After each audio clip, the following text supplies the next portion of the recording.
Hello guys, எல்லாரும் வந்துட்டீங்கல்ல. இன்னைக்கு நம்ம பார்க்க போகிறது டே 84க்கான எபிசோடு தான். அதுக்கு முன்னாடி யாரெல்லாம் நம்ம சேனலை சப்ஸ்கிரைப் பண்ணாமல் பார்த்துட்டு இருக்கீங்களோ சட்டுன்னு போயிட்டு சப்ஸ்கிரைப் பண்ணிட்டு வந்துருங்க. லைக் பட்டனை தட்டி விட்டுருங்க. வாங்க வீடியோக்குள்ளே போயிடலாம். ஓப்பன் பண்ணா நம்ம ஆண்டவர் பெரியார் அண்ட் எம்ஜிஆரோட நினைவு நாள் பற்றி பேசிட்டு அகம் டிவி வெளியே அகத்துக்குள்ளே போய் ரவினா ஸ்டோர் ரூமில் சர்ப்ரைஸ் எப்படி இருந்துச்சு அப்படின்னு சொல்லி கேட்டார். கூடவே மணியையும் பேயறைஞ்ச மாதிரின்னு சொல்லுவாங்க, ஆனால் உங்கள் மூஞ்சி தாயறைஞ்ச மாதிரி இருந்துச்சு அப்படின்னு சொல்லி கலாச்சி விட்டாரு. இதுக்கப்புறமா உங்களோட கோல் என்ன அப்படிங்கிறத எல்லாரும் சொல்லுங்க அப்படின்னு ஒவ்வொருத்தராக எழுப்பி விட்டாரு. நம்ம தினேஷ் உடனே சார் எனக்கு ஒரு நல்ல கேரக்டர் வரணும், அதுக்காக நான் இந்த பிளாட்ஃபார்மை யூஸ் பண்ணிக்கிறேன், அதனால தான் ஒவ்வொரு கேரக்டரையும் டாஸ்க் அப்போ நான் என்னால் முடிஞ்ச அளவு ஸ்பெஷலாக கொடுக்குறேன் அப்படின்னு சொல்லிக்கிட்டு இருந்தாரு. சூப்பர்ப்பா அப்படிங்கிற மாதிரி இருந்தது. நம்ம விக்ரம் ஏஞ்சி கமல் சார் நான் உங்களை விட அடுத்த ஸ்டேஜுக்கு போகணும் அப்படின்னு சொன்னாங்க. ஒரு ஸ்டேஜுக்கு அடைச்ச உடனே என்னென்னலாம் பேசுகிற பார்த்தியா நீனு, நான் பெற்ற இன்பம் பெருக இவ்வையகம் அப்படிங்கிற மாதிரி நம்ம கமல் சாரும் இவங்களுக்கு என்கரேஜ் பண்ணுற மாதிரி பேசினாரு. இதுக்கப்புறமா பேசின எல்லாருமே இதே மாதிரி தான் சொன்னாங்க. நான் சினிமாவில் நடிக்கணும், கமல் சார் கூட நடிக்கணும், உங்களுக்கு நான் கோரியோகிராஃப் பண்ணணும், பிளேபேக் சிங்கர் ஆகணும் அப்படின்னு அவங்க சினி சைட் பற்றி தான் பேசிகிட்டு இருந்தாங்க. நம்ம விச்சு மம்மி மட்டும் நான் இதுக்கு முன்னாடி ஐட்டம் டான்சர் இந்த மாதிரி கேரக்டர் தான் பண்ணிட்டு இருந்தேன், இதை தவிர எனக்கு நல்ல கேரக்டரில் நடிக்கணும் ஆசையாக இருக்குது சார் அப்படின்னு சொன்னாங்க. பட் நம்ம பூர்ணிமா பேசும்போது மட்டும் கமல் சாருக்கு எப்படி இருக்குன்னு தெரில, நான் யூடியூப்பில் இதுக்கு முன்னாடி நடிச்சிட்டு இருந்தேன், எனக்கு அதே மாதிரி கேரக்டர் தான் வருது அப்படின்னு சொல்லும் போதே இதை நீங்கள் தான் மாற்றணும், பஞ்சாயத்து பண்ணுறத தவிர வேறு என்ன பண்ண அப்படிங்கிற மாதிரி கலாச்சு விட்டாரு. நம்ம மாயா சொல்கிறாங்க, சார் எனக்கு உங்களை மாதிரி சந்திரபாபு சார் மாதிரி நாகேஷ் மாதிரி ஆகணும், அதுவும் இல்லாமல் நான் ஒரு கதை எழுதியிருக்கேன் சார், அதை ரோகேஷ் கிட்ட கொடுத்துட்டு தான் வந்திருக்கிறேன், நான் உள்ளே போயிட்டு வெளில வரதுக்குள்ளார அதை ரெடி பண்ணி வைக்கிறேன் அப்படி சொல்லியிருந்தாரு. இதுக்கு ஒன்றே நம்ம கமல் சார் ரொம்ப சந்தோஷம் அப்படிங்கிற மாதிரி சொன்னார். இதை விட பெரிய காமெடி ஒன்று பண்ணாங்க. சார் பிக் பாஸ் கண்டஸ்டன்ஸ் எல்லாரும் வச்சு நான் ஒரு கதை எடுக்க போகிறேன் அப்படின்னு சொன்னாங்க. ஏமா இதை தானே எண்டமால் பண்ணிக்கிட்டு இருக்கு, நீ என்ன புதுசாக சொல்லிக்கிட்டு இருக்க அப்படிங்கிற மாதிரி இருந்தது எனக்கு. எல்லாரும் பேசுகிறதையும் கேட்டுட்டு எல்லாரும் நல்லா ப்ராக்டிஸ் பண்ணுங்க, எல்லாத்துக்கும் தயாராக இருக்கணும், நான் போய் பிரேக்கை முடிச்சுட்டு இதை பற்றி பேசுகிறேன் அப்படின்னு டீ குடிக்க கிளம்பிட்டாரு. முடிச்சுட்டு வந்துட்டு தென் மாவட்டங்கள்லாம் பேரிடர் நடந்துட்டு இருக்கு, எட்டி பார்க்க போகிறேன்னு சொல்லி வேற எந்த பிரச்சனையும் கிளப்பி விட்டுறாதீங்க, அப்புறம் அந்த ட்ரெயின் தண்டவாளம் டேமேஜாக இருக்குன்னு சொல்லி 3 பேர் ஹெல்ப் பண்ணது, இதை பற்றிலாம் பாராட்டி பேசினாங்க.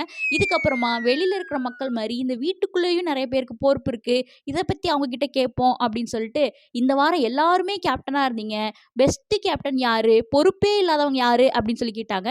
மேக்ஸிமம் எல்லாரும் பெஸ்ட் கேப்டனா தினேஷ் அண்ட் விஜய் சொன்னாங்க. ஒஸ்ட்னு சொல்லிட்டு நம்ம அர்ச்சனாவை சொன்னாங்க. ஈவன் அர்ச்சனாவே சொன்னாங்க எக்ஸப்ட் தினேஷ் மட்டும் நம்ம விச்சு மம்மியை சொன்னாங்க. ஏன்னா பேக்கேஜில் இல்லை அவங்களுக்கு, அதனால தான். அர்ச்சனாட்ட கேட்கும் போது சார் நானே ஒத்துக்கிறேன், நான் எல்லா ஃபேமிலியை பார்த்ததுல சந்தோஷமாக இருந்தேன், அதனால் நான் பெருசாக எந்த ஒர்க்கும் பண்ணாத மாதிரி இருந்தது அப்படின்னு சொன்னார். தினேஷ்ட கேட்கும்போது இந்த வீட்டுக்கு நான் கால் எடுத்து வச்சும் போதே முடிவு பண்ணிட்டேன், இது என்னோட வீடு அப்படின்னு சொல்லிட்டு என் வீட்டு வந்தவங்களை நான் எப்படி நடத்தணும் அதே மாதிரி தான் இந்த வாரம் நான் எல்லாரையும் பார்த்துக்கிட்டேன், அதனால் எனக்கு இந்த கிரெடிட் கிடச்சிச்சு அப்படிங்கிற மாதிரி சொன்னாங்க. கேட்குறதெல்லாம் கேட்டுட்டு இப்போ பிரேக் விட்டு அடிச்சுப்பாங்க அப்படின்னு சொல்லி நம்ம கமல் சார் கிளம்பிட்டாரு.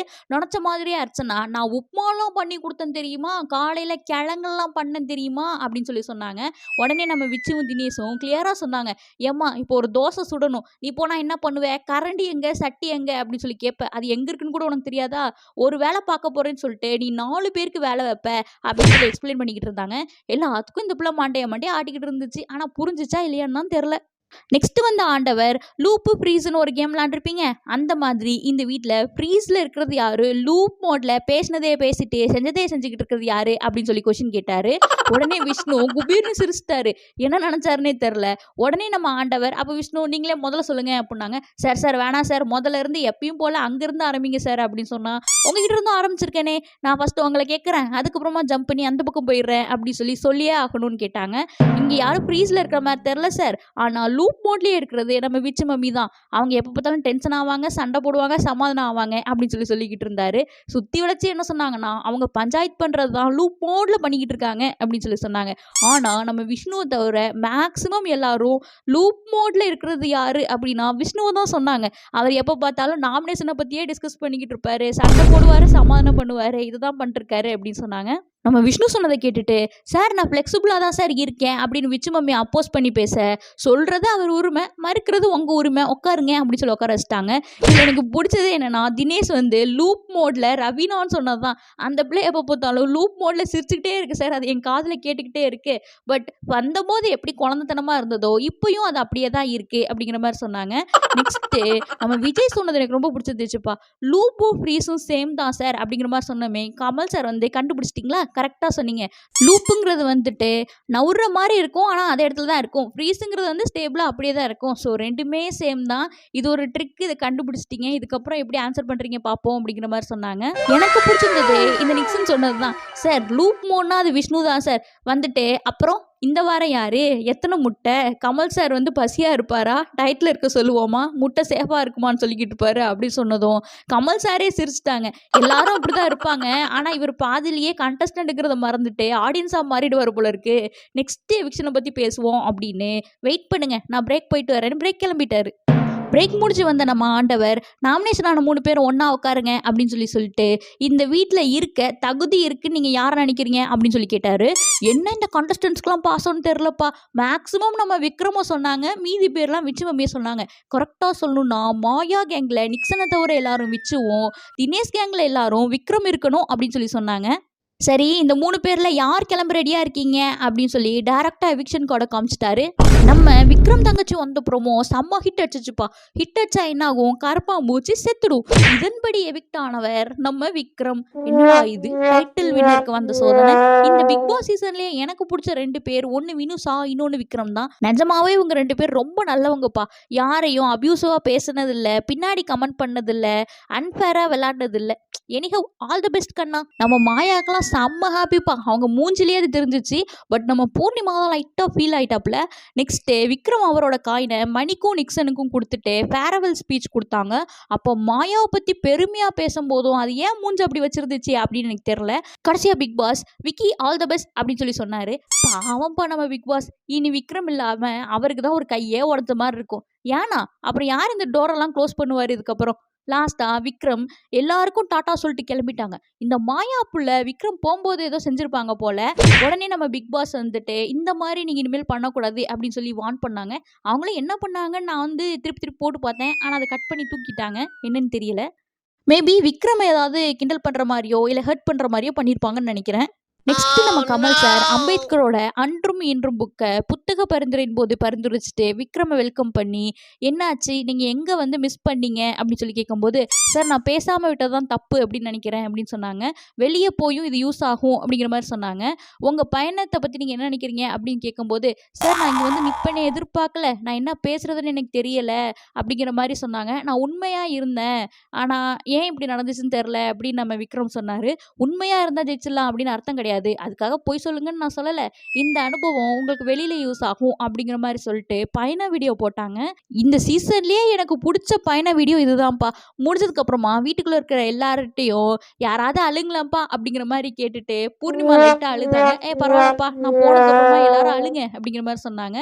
பயண வீடியோ பார்த்தேன். நான் அர்ச்சனா கிட்ட மட்டும்தான் சண்டை போட்டிருக்கேன், பட் நான் எல்லார்ட்டையும் போட்டிருந்தா நான் எல்லாரும் உள்ள இருந்திருப்போம் போல அப்படிங்கிற மாதிரி சொன்னாரு. யார் ஜெயிச்சாலும் சந்தோஷம் தான், ஆனா மனசே கேட்கலப்பா, நான்லாம் டைட்டில் வின்னர் ஃபிக்ஸே ஆயிட்டேன் அப்படி சொன்னதும் கிளாப்பு விசில் சும்மா பறந்துச்சு பார்த்துக்கோங்க. நம்ம கமல் சார் ஓகே பை அப்படி சொல்ல வந்தாங்க. என்னால் ஏற்றுக்கவே முடியல சார், என்னால் ஒத்துக்கவே முடியாது அப்படிங்கிற மாதிரி சொல்லிட்டு இருந்தாரு. கடைசியா சார் நான் இப்போ போனதுலேருந்தே நான் ப்ரிப்பேர் பண்ண ஆரம்பிக்கிறேன், நான் உங்கள் கூட நடிச்சே ஆகணும் அப்படிங்கிற மாதிரி சொன்னதுமே, நான் கூட இப்படிலாம் யார்ட்டையும் சான்ஸ் கேட்டதே இல்லை, ஆனால் நீங்கள் கேட்குறீங்க, உங்களோட எண்ணம் ஈடேறட்டும் அப்படின்னு சொல்லி விஷ் பண்ணி அமுச்சு விட்டாங்க. அப்போ கூட நம்ம டைட்டில் வின்னர் கீழே இறங்காம திரும்பி பிக் பாஸ் வீட்டுக்குள்ளேயே போனாரு. ஒரு வழியா நம்ம விக்ரம் போனதுக்கு அப்புறமா உள்ள இருக்கிற எல்லாருக்கும் கிறிஸ்மஸ் விஷ் பண்ணிட்டு நம்ம கமல் சார் கிளம்பிட்டாங்க.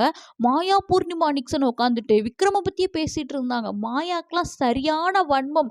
உட்காந்துட்டு விக்ரம் எப்படி சொல்லலாம், நான் அவனுக்காக ஸ்டாண்ட் பண்ணியிருக்கேன், ஆச்சா போச்சா அப்படின்னு பேசிட்டு இருந்தாங்க. ஆனா இவங்க அப்படி பேசுனதே கிடையாது. ஈவன் இவங்க வந்து விஜய் வந்த போது கூட நிஜமாவே அவனுக்கு அவ்வளோ சப்போர்ட் இருக்கா அப்படிங்கிற மாதிரி கேட்டாங்க. பேசியிருக்காங்க. நிறைய இடத்துல விக்ரம பத்தி தப்பா பேசினது இவங்க தான். பூர்ணிமா கூட இருக்கிறதுனால இவங்க விக்ரம சப்போர்ட் பண்ணதா அர்த்தமாகாது. நெக்ஸ்ட் கார்டன் ஏரியால உட்காந்து மாயா பண்ணது தப்பு அப்படிங்கிற மாதிரி மணி, தினேஷ், அர்ச்சனா பேசிட்டு இருந்தாங்க. இப்போதான் எல்லாரும் சொல்றாங்க, நம்ம விக்ரம் போகும்போதே மாயாவை ஹக் பண்ண வந்திருக்காங்க. அப்போ நம்ம மாயா மூஞ்ச கட்டியிருக்காங்க போல இருக்கு. ஸோ இதை பத்தி தான் பேசிட்டு இருந்தாங்க. என்னவா வேணா இருக்கட்டுமே, ஒரு மனுஷன் கிளம்புறான், அப்போ போகும்போது ஜென்யூனா வந்து உன்னை ஹக் பண்ண வரான், அப்போ நீ இப்படி பண்ணணும்னு அவசியமே கிடையாது. அவன் எங்கேயுமே விட்டு கொடுத்ததே இல்லை, என்னை பத்தி இப்படி பின்னாடி பேசியிருக்காங்கன்னு ஃபீல் பண்ணியிருக்கானே ஒழிய தப்பா பேசினதே இல்லை அப்படிங்கிற மாதிரி இவங்கலாம் பேசிட்டு இருந்தாங்க. இதுதான் நம்ம மாயாவோட ரியல் பேஸ். இப்போ அவங்க பூர்ணிமா பூர்ணிமா அப்படின்னு சொல்றாங்க. ஆனா பூர்ணிமாவே சில சமயம் விஷ்ணு பக்கம் சாயரமா இருந்தபோது இவங்க தினேஷ்க்கு சப்போர்ட் பண்றது, மணிக்கு சப்போர்ட் பண்றது அப்படிங்கிற மாதிரி வேலைலாம் பண்ணியிருக்காங்க. அவ்வளவுதான் இன்னைக்கான பிக் பாஸ் எபிசோட். அப்புறம் கைஸ், ஃபைனல்ஸ் நெருங்கிருச்சு. யார் அந்த 5 ஃபைனலிஸ்டா இருக்கக்கூடும் அப்படின்னு நம்ம அனலைஸ் பண்ணி ஒரு வீடியோ போட்டிருக்கோம். இன்னும் நீங்க அதை பார்க்கல அப்படின்னா அடுத்து அதை போய் பார்த்துருங்க. இந்த மாதிரி பிக் பாஸ் அப்டேட் உங்களுக்கு வேணும்னு நினச்சிங்கன்னா மறக்காம நம்ம சேனலை சப்ஸ்கிரைப் பண்ணி வச்சிருங்க. இந்த வீடியோக்கு ஒரு லைக் போட்டுருங்க. இந்த வாரமாவது நிக்சன் பையன் போவானா இல்லைனா நியூ இயர்னு சொல்லிட்டு நோ எக்ஸ்ன்னு சொல்லுவாங்களா அப்படிங்கிற உங்க கருத்துக்களை கீழே கமெண்ட் பண்ணுங்க. இதே மாதிரி இன்னொரு வீடியோவில் உங்களை பார்க்குறேன். Thank you, tata, bye by.